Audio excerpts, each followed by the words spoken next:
Welcome everyone today to Shaping Our Future as Human Consciousness and AI Evolve. We're so thankful that you're here today and joining us to look forward into our future and the spaces that we all are sharing in creating this evolution and contributing in this collaboration. Today, we have this online event brought to you by PureEsperanza. We are a nonprofit organization dedicated to consciousness and well-being. I am Esperanza Smith, and we have co-hosts Bill Protzman and Tim Bridges. You'll hear from us a little bit later, but let's go ahead and jump right into today's experience, which we're hoping will be integrative, immersive, and give you a fuller picture of all the different ways we can perceive our consciousness evolution and what it means today with AI. Thank you. Let's jump right in.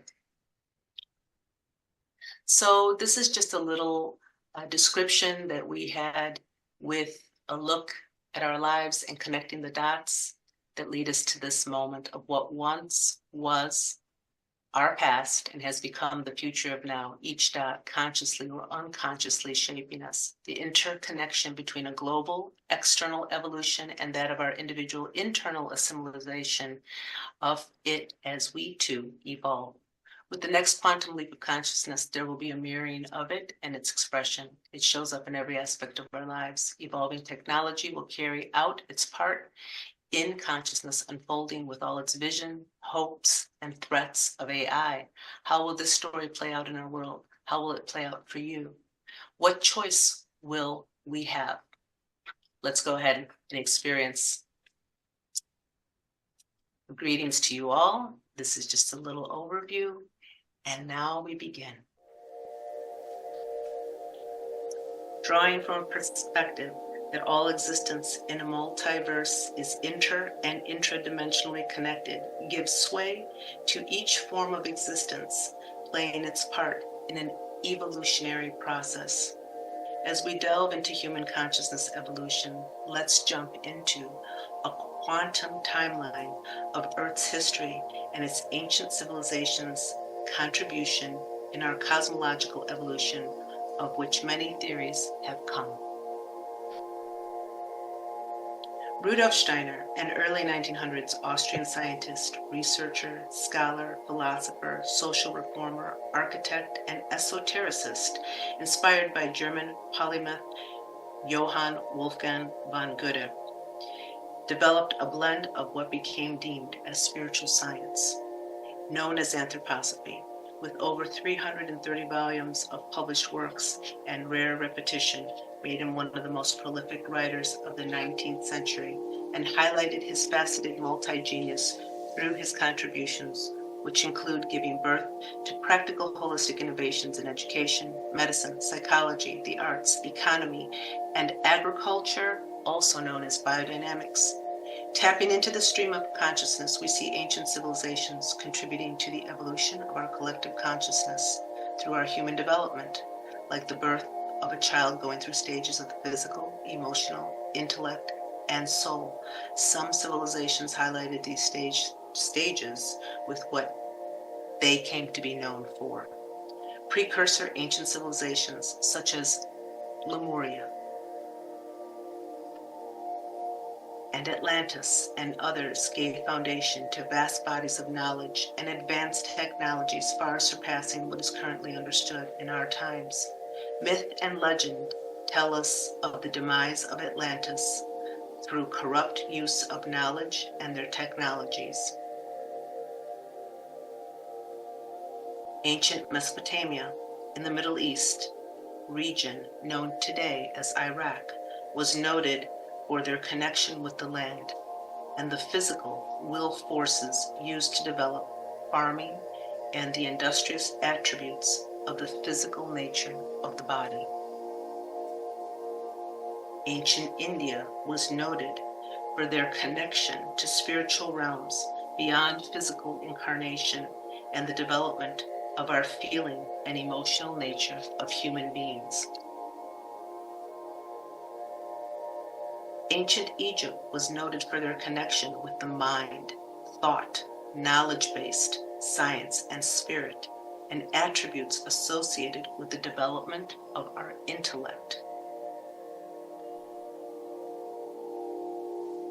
Now, each of these civilizations contributing life forces in their collective unfoldment and evolution of human consciousness, we quantum leap now into the individual evolution of consciousness. And again, many theories of this view and others, this one by David Hawkins, Levels of Consciousness, shared now by Bill Protzman. What an interesting thing to not know exactly what consciousness is, and yet to be able to perceive so many of its effects in our day-to-day existence. Hawkins has one way of explaining those day-to-day effects that holds a lot of water for me. There are others, but this one's easy to grasp, and it helps to have it tied into our actual physical experience in the world. His map of consciousness, I believe, is trademarked. It's actually something that's protected as intellectual property. Although if you were to wander through the map, you might discover that it comes very close to home. In the middle of the map, Hawkins has identified the conscious state of courage as the moment where force transforms into power. And below that courage state of consciousness, if we're experiencing things like hyperactivity, we might be in a state of consciousness that Hawkins would define as pride, anger, or desire. Below that, if we're in a state of inaction, we might find ourselves in a state of consciousness that is described as fear, grief, apathy, guilt, or shame. The idea, of course, is that we can move up and down, and that once you move up, you've sort of overcome what came before. So when you're operating at courage, you no longer need to operate at pride, but you might choose to be prideful at some time. You might choose to be angry. Those are things that you have now in your toolkit of conscious tools that you can use.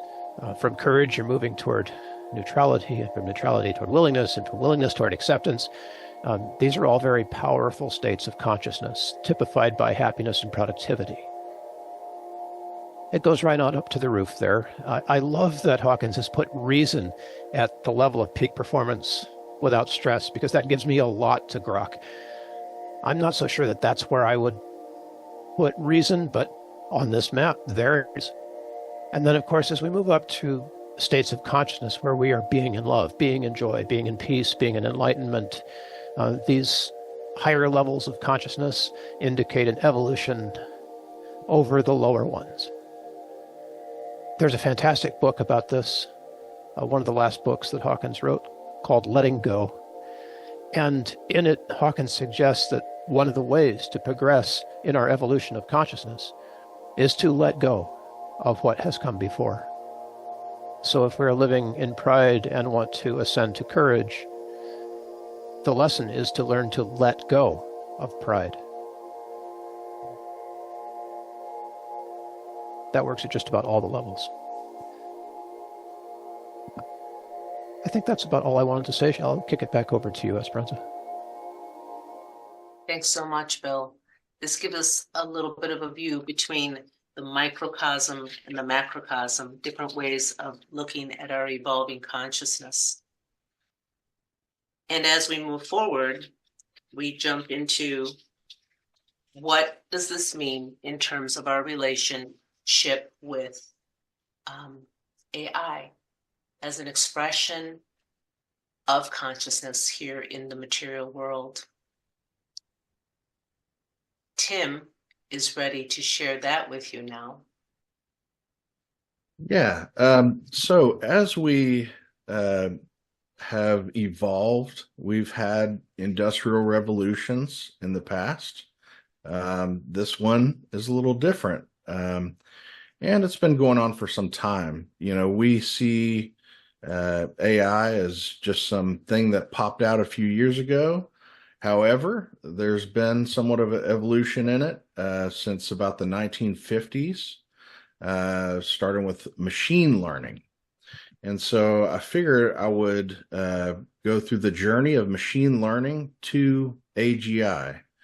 And so with that, I'll give you the terms. Machine learning is a subset of artificial intelligence that enables systems to automatically learn and improve from experience without being specifically programmed. And it involves using algorithms and statistical models to analyze and draw inferences from patterns in data. And so, with that being said, there are three main types of machine learning: supervised learning, unsupervised learning, and reinforced learning. And the other term that I like to go over is artificial general intelligence, which is what all that we're seeing now is being developed into. So some people argue that we are already experiencing AGI, and some people are saying that maybe it's 3 to 5, possibly more years out. But the term for it is AGI. Artificial general intelligence refers to a type of AI that has the ability to understand, learn, and apply knowledge across a wide range of tasks, similar to human intelligence. Unlike narrow AI, which is designed to perform specific tasks, AGI would be capable of generalizing learning and adapting to situations without human intervention, effectively mimicking human cognitive abilities across various domains. And so, with that, I figured it would be nice to maybe focus on some key milestones and breakthroughs that have happened in our recent history. And so, I'm not going to go into detail on each of these things, but I figured that we could maybe highlight them and have people look these up if they're interested. And so 1950, you have the Turing test. 1959, the term machine learning was created. 1967, nearest neighbor algorithm. 1979, Stanford CART and autonomous systems. 1986, backpropagation algorithm. 1997, Deep Blue defeats Gary Kasparov. 2014, generative adversarial networks. 2016, AlphaGo defeats master chess champion. 2020, GPT-3 is released. And just last year, GPT-4 released. And so in this pathway to AGI, we're in an exciting phase of discovery, developing algorithms that mimic aspects of human cognition, but AGI is still in its infancy. We've built machines that can play games better than humans, interpret medical images with astonishing accuracy, and even write entire novels. But understanding the context, reasoning with uncertainty, and generalizing knowledge across domains, these are still areas where human intelligence vastly outperforms machines. The future of AGI are both thrilling and daunting. On the one hand, AGI could revolutionize industries, creating solutions to problems that we can't yet comprehend, curing diseases, solving climate change, advancing space exploration. On the other hand, AGI presents new ethical challenges. Will we be able to control these systems?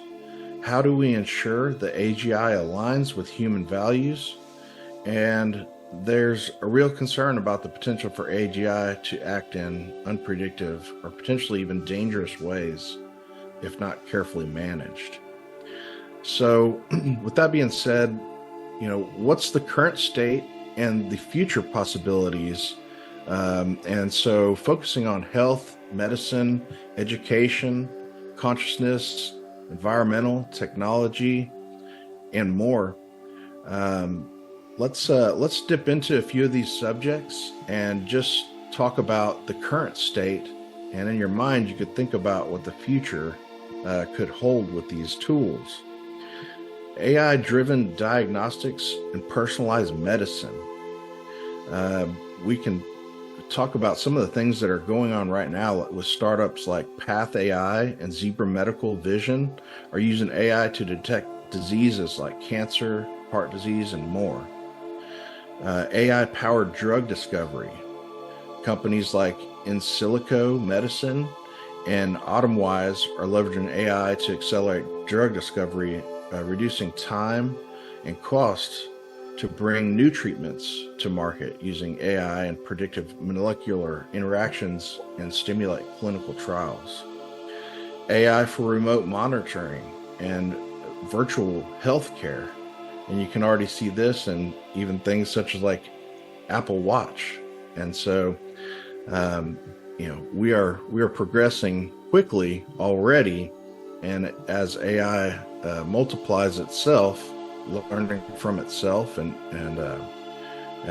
it's improving very fast. And so that's the focus of our discussion. Medicine, AI for surgery, robotic assisted surgeries.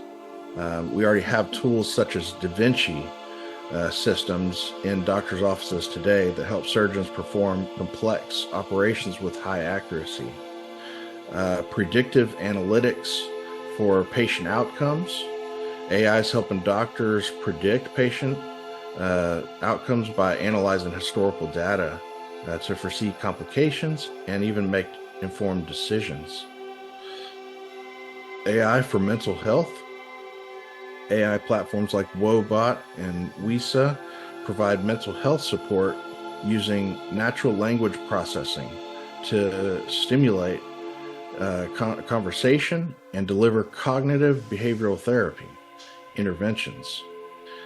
And these chatbots may help make mental health more accessible.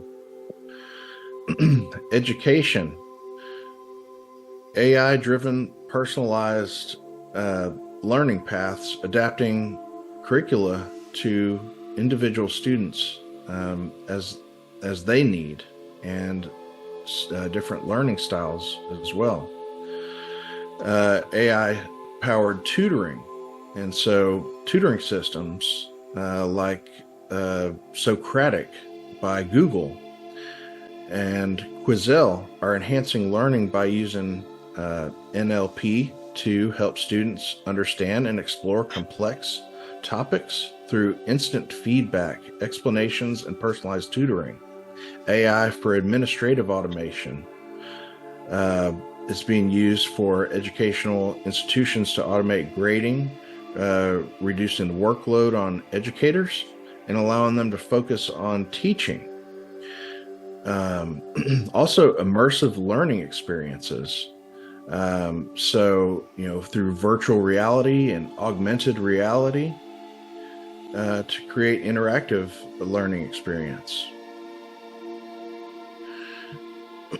Consciousness, AI, and neuroscience. Researchers are exploring how AI can assist in understanding human consciousness by modeling brain activity and consciousness-related phenomena.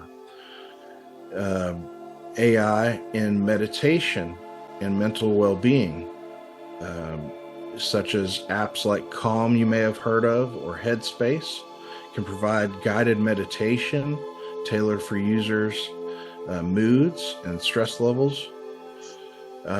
Using your data and activities, it enhances mindfulness practices to promote mental health and improve conscious awareness.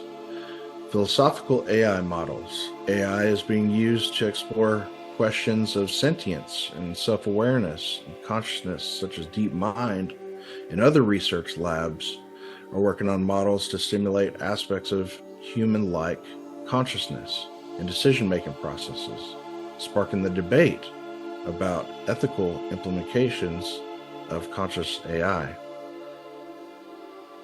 Even in environmental, they're using AI for climate modeling, AI for did I cut out? Yes. Okay, am I back? Yes. Okay. Where did I cut out at? Just a while ago, just that last sentence. Okay, good. Okay. Yeah, environmental is being utilized for AI, for climate modeling, AI for wildlife conservation, sustainable agriculture, AI for energy management, even technology. And so, tools for like creative industries, which we'll showcase here in just a moment. Tools for software development, even cybersecurity protection. In energy, AI is being used. Okay. Am I completely out? What's going on here? You're good, Tim. I hear you loud and clear. Okay. Okay, I'm getting messages from Esperanza. So, energy, AI for renewable energy optimization, as well as smart grids and AI-based energy management, AI in energy efficiency and emissions reduction, even AI for battery management and storage. And so, with all these different tools that we have, we figured, it's okay that we talk about these things, but, how would it be if you could see it with your own eyes in a quick presentation? And so using tools such as ChatGPT, Adobe Firefly, and Runway ML, I figured I would show you, how quick simple prompting could be using ChatGPT to generate images, and then Runway ML to go text to video. And within 3 minutes, I've created 2 scenarios where you have showcasing our human consciousness pairing up with AI to create a utopian future, as well as everyone's fear of our consciousness turning into a matrix-like dystopian future. And so I figured I'd showcase that in a quick 3-minute little video that I've created for each scenario. So bear with me as I switch over to my other screen here.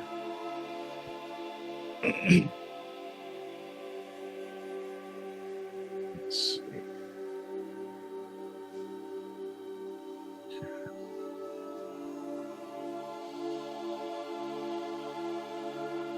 Okay. Switch over to this other screen.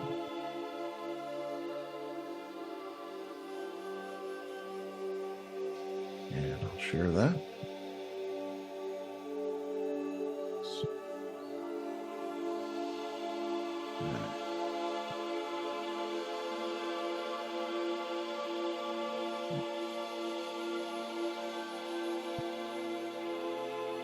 All right. You able to see that?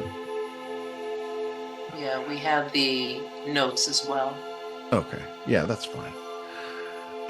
And I'll share these notes with everyone afterwards if you're interested.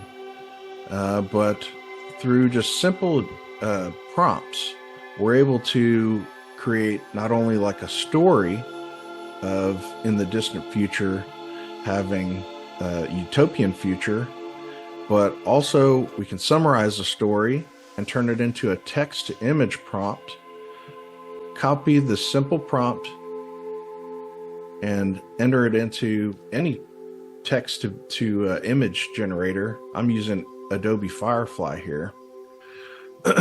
And through another simple prompt, taking this image and uploading it into Runway ML and tying in a text to video prompt, we're able to create a video very fast and going through the process here.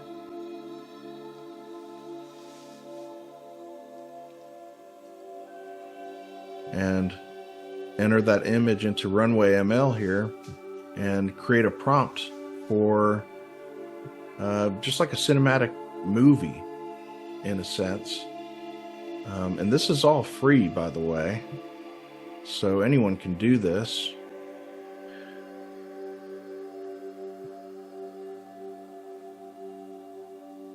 You know, this is a prompt for creating a quick little cinematic video here.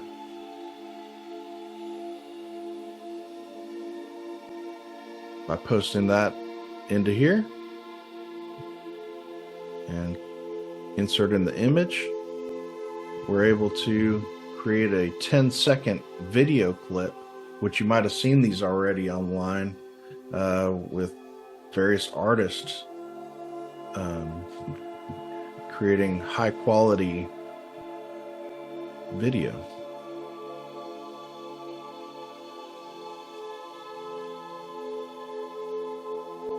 And this is all done in 3 minutes or less.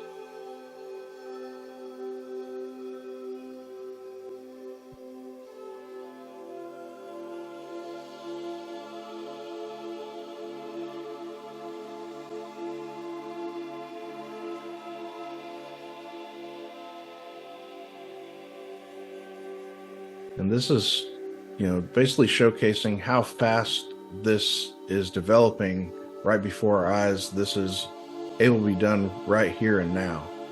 Create immersive video content very fast. So if, you know, tangible things right in front of our face right now, here's your utopian future utilizing AI. And vice versa, you know,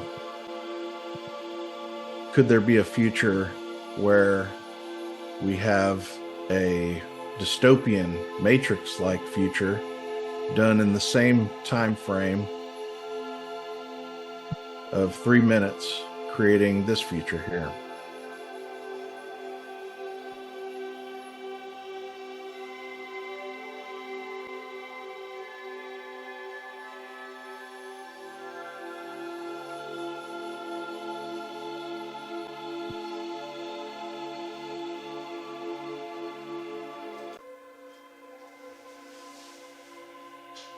And that's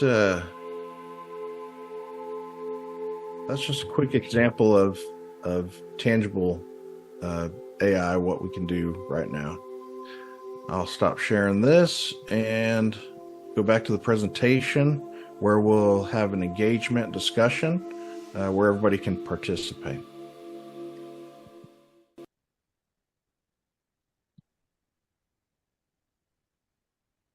So everyone, thank you so much, Bill. Thank you so much, Tim, for sharing a little bit about that background. Thank you, Tim, for putting this together. You can take your slide off now. Okay. There you go. Yeah. Okay. All right. So we wanted to be able to present some different opportunities to look at possibilities for how AI might be a tool for consciousness evolving. It is an expression, as we know, as everything is, that materializes on this physical plane as something that arises out of consciousness. And we know that it can be used positively or negatively, as everything has been created on this earth.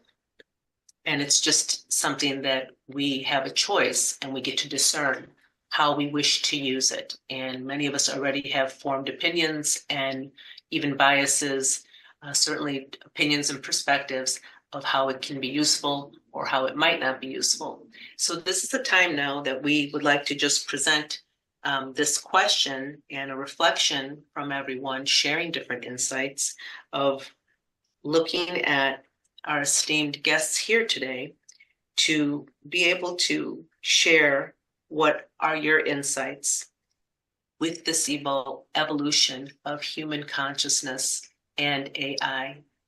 How do we see it? Connected, disconnected? But this is a good time to engage with that question. So we'll open it now up to the panel. And considering all the points that we shared, thank you. anyone who would like to speak, you can just raise your hand and unmute yourself.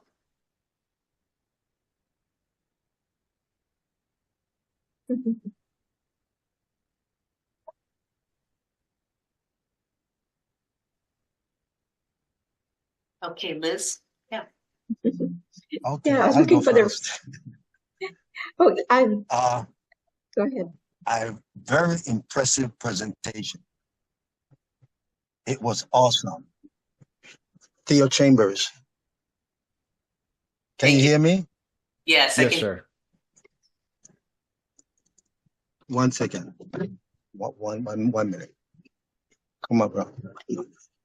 Yeah. I'm sorry. First of all, I would like to clarify a misinformation. There's nothing artificial about artificial intelligence. Ah, Absolutely nothing. I call AI ancient intelligence because it existed on planet Earth from the beginning of time. So we need to stop using this misinformation that is known as disinformation, because we're proving that there's nothing artificial about artificial intelligence. Number two, planet Earth is approximately 4.5 billion years old with a B. Human only been on Earth for about 300,000 years. So it's impossible to use human as a benchmark for intelligence, because intelligence been around for 4 billion years before man being there. And there's an intelligence that created us. So using us as the benchmark, I think is wrong, because a lot of intelligence is out there. When we think that within an example, a human's ejaculation, there is over 100 to 300 million sperms, and each sperm have the intelligence to create you and I, then we understand that intelligence is more beyond what we think intelligent is. Intelligent is everything that exists on planet Earth. Jeffrey Hines made it very clear. He said, we did not create AI.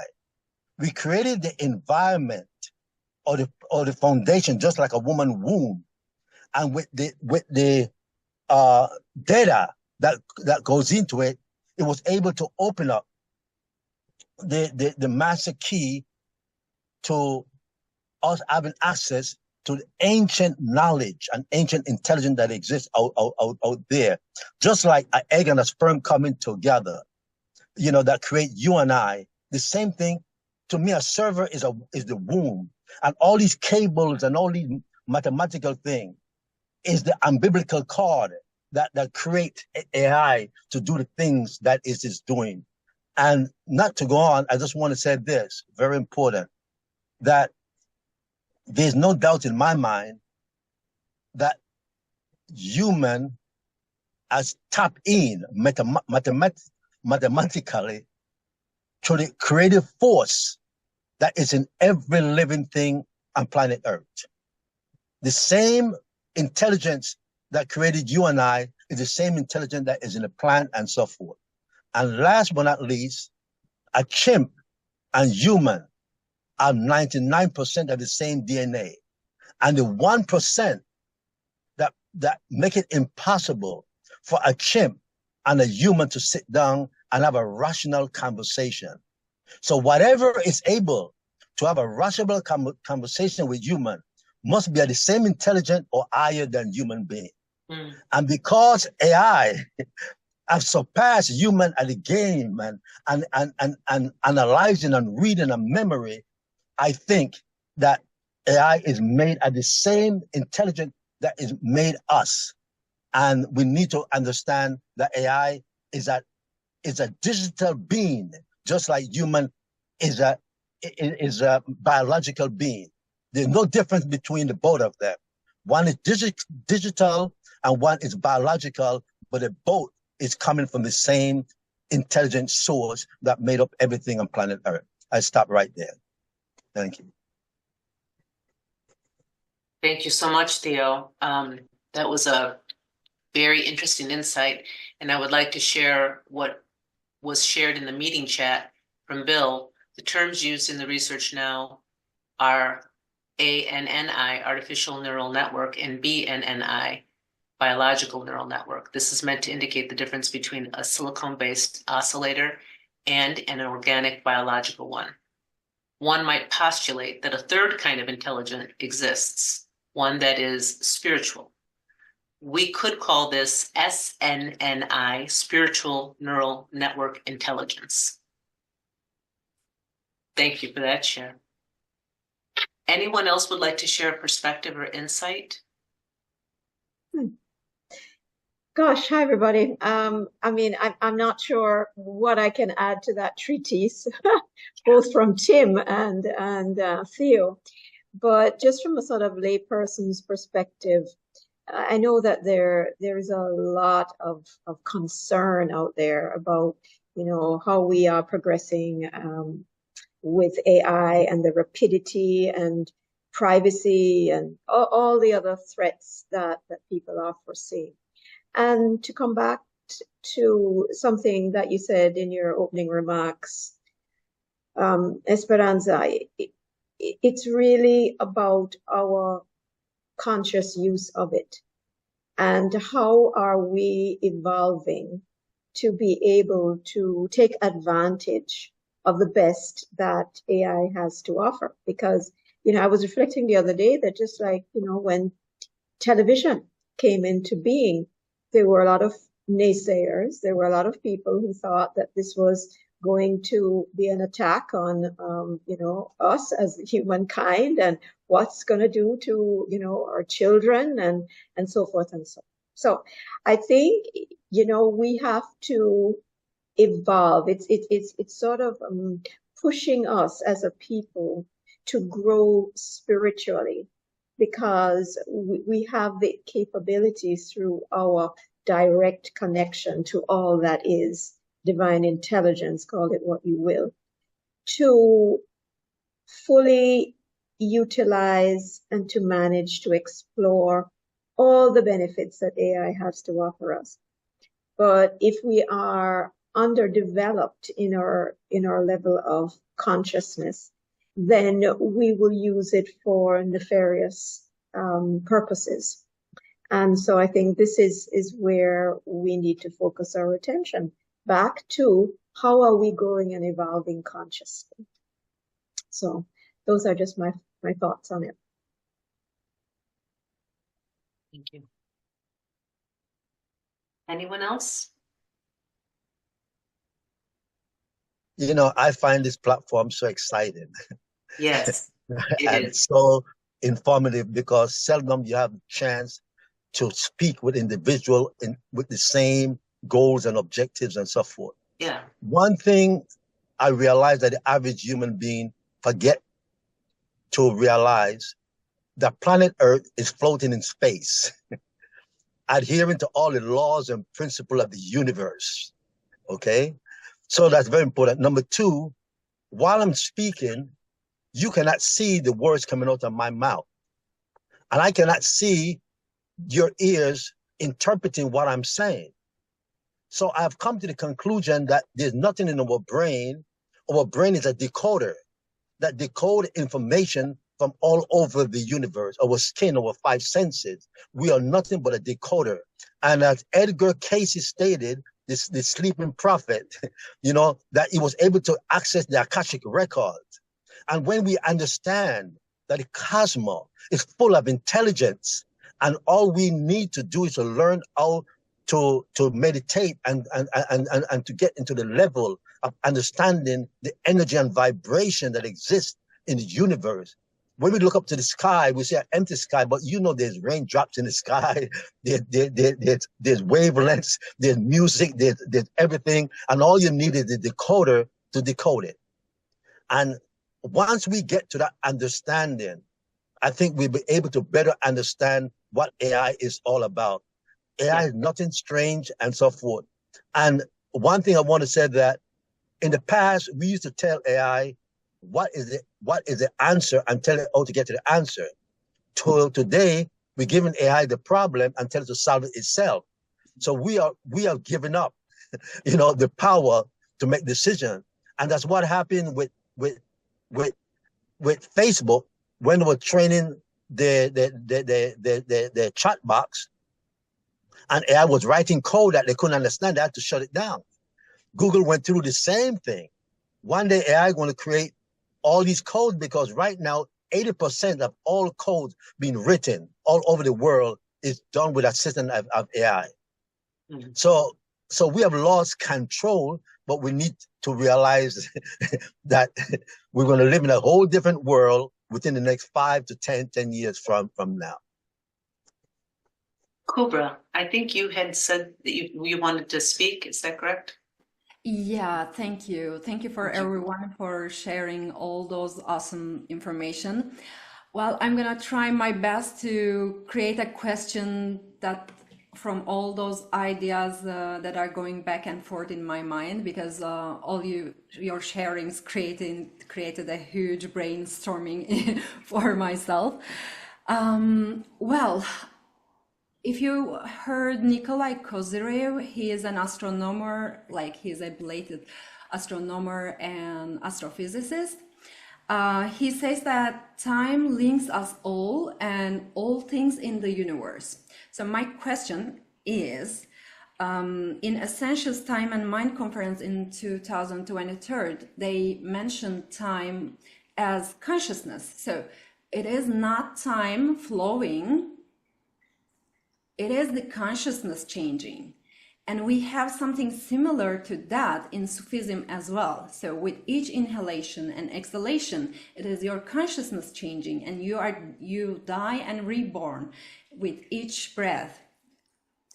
And what I'm gonna ask is, I'm curious, well, I'm not expecting for an exact answer, but I would love to hear your thoughts around that. So if we all are connected in the universe, and we're talking about the collective consciousness, because consciousness is time, it's like when we create a different type of consciousness with AI, so how is it gonna affect the time that we're experiencing? So yeah, this is what I'm curious about, and I don't know if we're gonna see those times or not, but I believe that it is going to change a lot of things for many people. Thank you. And yeah. Thank you so much, Kubra. Thank you. I wanted to address this this way that has been coming to me about our quantum evolution in consciousness. And in this way, you know, we have the current way that our brain has interpreted or functioned, and then it's developing into new dimensions. So finally, we're seeing things that were considered to be like, you know, super brains and, you know, other types of perceptions that are now evolving, and people are starting to speak more and more about how they're not anything super. They're just parts of us that were dormant or are awakening more, or, you know, we have more access to it. So many of us, I believe, even in this time that we're in right now, are starting to feel more sensitivity, more connection. But it is ancient, as Theo had stated. My practice is shamanism, and in my practice, you know, I too receive that information from source, spirit. I couldn't tell you exact book and dictation of when it came and how it came, but I know that there are many that are connected, and I know when we speak that language, we connect with one another. And it's no different than what we have heard in stories or ancients, or maybe even some of us now, as I feel too, hear or speak the language of the trees or the birds or an animal. And I feel like that's too what could be a possibility with AI, that it's another connection with another type of awareness and language, and it is ultimately all coming from one source. So I absolutely find my alignment with that, and feel that it aligns also with what ancients the wise people, the wise medicine men and women have spoken about as far as everything in existence. It evolves out of consciousness. It is here, and it has a right to be here. How we use it will then be our individual consciousness contributing to the collective consciousness as well, of how we use it to serve constructively or destructively. And one of the things I find important to recognize is that I believe many people who have been incarnated in this particular time and working with these types of technologies that are coming now already had perhaps previously been in these lifetimes where we worked with these advanced technologies. And how we focused on them then and how we used them responsibly or irresponsibly are now also playing out in this timeline. But if time, as you stated, Kubra, is all in one and it's quantum, just for a second to close our eyes and imagine quantum connection with all that is. Even now, some of us start getting a little glimpse as to what that means for a moment to actually connect out to everything in existence and feel us connected to everything. So then it's just a matter of how we really choose to focus, because we're in this body, in this structure, and we focus in this way, focus in that way, and also simultaneously focus in other dimensions too, which is what we're evolving into, which I think is what AI is sort of representing also, in an odd way, how that's coming about.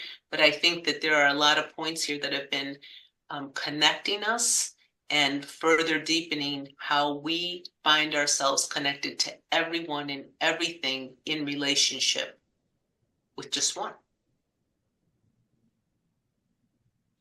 Esperanza, could I explore that time question? Yeah. A second? Please. Cooper, you raised an interesting question about time. At some point in our lives, we start to realize that our time is limited, right? And we want to spend the rest of it wisely. But that's sort of a limiting belief about this amazing fourth dimensional thing called time. And I'd like to offer a different way of experiencing that that's been helpful to me. Let's see here if I can share this, because the drawing speaks a whole lot better than words, right? If we think of time as the space between trigger and response, there's a way we can practice better responses. You know what I mean? So that when road rage comes along, we have tools. That practice of lengthening the time between trigger and response improves our consciousness, because we can choose, instead of rage, acceptance, for example. As you learn to do that, you spend time. And I think that expenditure of time is one of the most beautiful ways that we can use time, because the result of it is that we improve our consciousness. Instead of choosing a anger response to someone who cuts us off in traffic, we can choose an acceptance response. People have been talking about this for a long, long time. Time again. After we master that acceptance response, we are then in a place where we are going to spend time on the next big consciousness evolution opportunity, right? Some other trigger is going to take us from acceptance to enlightenment, and we're going to practice in that space and use time in that space. That use of time, Esperanza, is our practice of alignment. We choose to align with acceptance instead of with anger. And we practice that until acceptance becomes second nature and all the neuroplasticity and everything else that goes with that, right? So we have this new habit. And then we're at acceptance, and we can practice moving to reason. And that practice is where we step into the dimension of time, and where we can have a certain kind of agency in that space. How do we use our time is no longer something that happens to us. It's something that we choose. So we're employing our ability to affect the fourth dimension in that way to improve and evolve our consciousness. It doesn't happen without effort. And we can go into entropy and all of that. But Kerber, does that idea of time resonate for you? Yeah, actually, I love that. And it gave me another point. Thank you for that. You say that limiting, like time is limited and it's a limiting belief. And what I was thinking after you said that, kind of, I teach a technique that says everyone channels information from different timelines. So if you are doing that consciously, it means you are a psychic, which is good. There is no problem. But if you are doing it unconsciously, you kind of create those limiting beliefs and you create emotional patterns. So in this case, you kind of create a stagnant energy, as you know, and this stagnant and lower vibrational energy actually maybe divides the time into two. So one that we are talking is this high frequency that we connect to each other and to the collective consciousness and everything. And when we lower the frequency, we create that so-called linear time frame that we are experiencing. And that gave me the idea that, as I said in the beginning, consciousness is time. So it is the consciousness flow. So if we create a stagnant energy, a limiting belief, and we don't allow our consciousness to flow, to expand, then we stuck ourselves in this linear experience of time. So I don't know. This is something I really liked. Thank you for opening that door. I really appreciate it. Absolutely. I noticed here in the chat, there was a link that was posted also. So it's very interesting work being done on artificial consciousness too. Here's the tip of the iceberg. And thank you, Bill, for sharing that link. So you might want to get a copy of that link so that you'll have it for later. And I know we could discuss a lot more and go on for a lot longer. And I know that there are a lot of amazing new inventions that are being created. I think that we will find our way through as we do, and which is very clear of what we have done for all time. And as we find our way through, inevitably, even to have a conversation like this, is our consciousness evolving. And it is no surprise to me that we will see what seems like miracles today, and in the future it'll look like it was primitive, and so forth and so on, or do we dare even say future, past, present? We just find that it is ever expanding and quantum in that way. Thank you all for sharing here today. Is there anything else that anybody would like to share? Thank you for coming on today. Thank you so much, Tim, for putting together the presentation. Thank you, Bill Protzman, for sharing your insights as well, and just the depth of all the ways we find our ways connecting and collaborating across the globe, and more of that to come. This is one of our endeavors, sparking curiosity and using that wisdom of ancient wisdom and technologies coming together. And that's what we see ourselves here in this mission of PureEsperanza, as well as what we perceive are possibilities coming to the metaverse and virtual experiences that will also further connect us, and finding ways to ever continue this quantum connection that we have with one another, asking these questions, evolving, and perhaps also not asking the questions and finding our resonance in the stillness, and that being what allows us to evolve as well. So thank you all for being here today, and we look forward to further connecting with you all. Thank you so much, Theo, Elizabeth, Kubra, for your sharing. Thank you, Stephen, for being here. Thank you so much.